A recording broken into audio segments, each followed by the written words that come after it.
saya jelaskan tadi bahwasanya anak di Desa Batu Ampar ini menggali hal-hal yang bisa kami promosikan terkait wisata. Jadi termasuk juga salah satunya kuliner, yang kedua wisata alam maupun kekayaan alam. Pada dasarnya wisata yang ada di Desa Batu Ampar ini adalah kekayaan alam. Kalau kita berbicara masalah kekayaan alam, kami di sini mempunyai air terjun, wisata air terjun dari segi alamnya kan, jadi kita mempunyai embung terpadu yang tercipta sendiri oleh alam, juga mempunyai tempat camping ground di sini yang terkait masalah alam. Yang terkait masalah atraksi budaya, kami di sini mempunyai tari kedil, tari kreasi, atraksi adat, pernikahan. Dari segi atraksi musik, kami di sini mempunyai gitar tunggal, juga mempunyai tentang pembelajaran pelintang, seni musik. Kalau dari seni buatan, ini juga ada kolam tempat pemancingan, tempat warga berkunjung lah untuk menyenangkan pikiran dari tenaga kerja di sini. Jadi dari keseluruhan itu sumbernya sebenarnya dari kekayaan alam.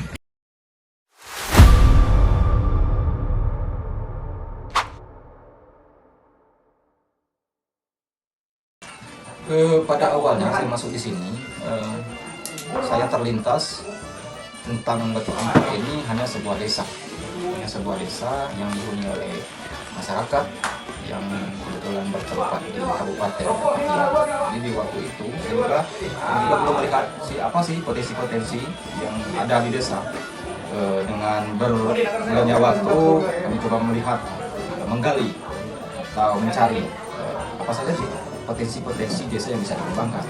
Yang pertama, yang kedua, apa saja sih potensi-potensi desa yang bisa dijual, yang bisa membangkitkan nilai ekonomi untuk desa maupun untuk masyarakat sini. Setelah maka tercetus atau terpikir pembuatan kuliner, yang kedua pergerakan tentang atraksi budaya, yang ketiga ada juga pergerakan tentang wisata, baik itu alam maupun buatan itu.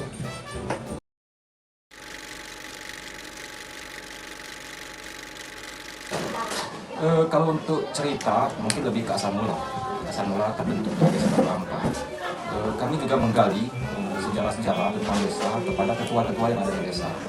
Mengapa sih disebut Batu Ampar desa ini? Jadi kami terus mencari informasi baik pada ketua-ketua yang ada di sini maupun kepada adat. Maksudnya Desa Batu Ampar ini pada awalnya hanya hutan atau perkebunan. Jadi yang kedua, katakanlah pendatang maupun produk masyarakat lokal yang berkebun di sini membentuklah kelompok-kelompok. Jadi kalau bahasa Soekarno itu terbentuk talang-talang. Ya, terbentuknya talang-talang. Jadi ada sekitar 3 atau 4 talang di sini. Jadi dengan bergilirnya waktu, talang itu disatukan. Terjadilah desa, terbentuklah desa. Di waktu itu kemungkinan masyarakat memikir apa sih nama lokasi tempat kita berkumpul ini.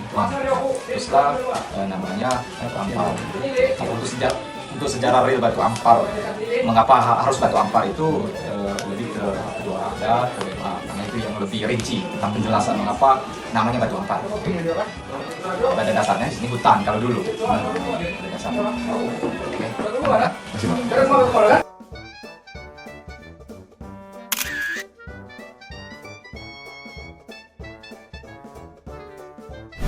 Kemarin dari pihak kabupaten sudah tahu mencetuskan program tentang lomba desa wisata, tentang kegiatan-kegiatan yang berkaitan dengan wisata, baik juga dengan provinsi.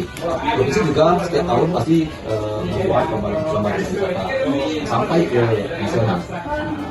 Kemarin terkhusus Desa Batu Ampar kemarin sudah mengikuti lomba desa wisata kabupaten, provinsi, terakhir nasional. Kemarin kami mendapatkan 70 besar dari tingkat nasional. Jadi adalah program-program pemerintah yang itu kan bisa kami sebagai masyarakat atau pengelola desa wisata bisa mengembangkan, kita bisa memasarkan apa-apa aja wisata-wisata yang ada di desa.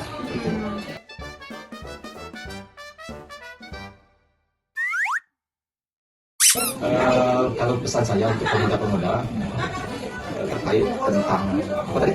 Tentang generasi muda yang membangun maju kan Pak. Kreatif Yang lebih unik. pada pemudi ya.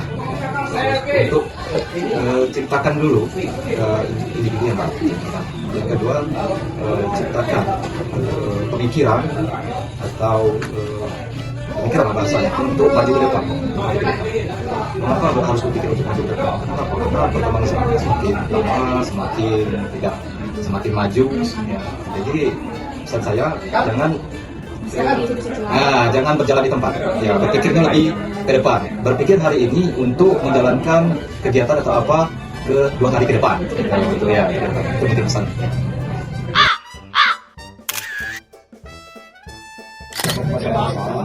Sebenarnya tergantung dengan individu masing-masing atau tergantung dengan kehobian masing-masing. Kalau saya sih kalau untuk pemuda lebih ke kalau khusus di desa kan buka kafe kopi atau tempat semacam lokasi wifi atau ya yang ada menu kuliner yang ada di desa. Bagusnya tempat angkringan lah bahasanya.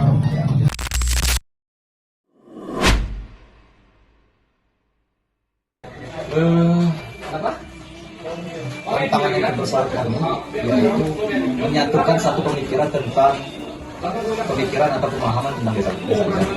Itu sebenarnya tantangan yang besar bagi kami.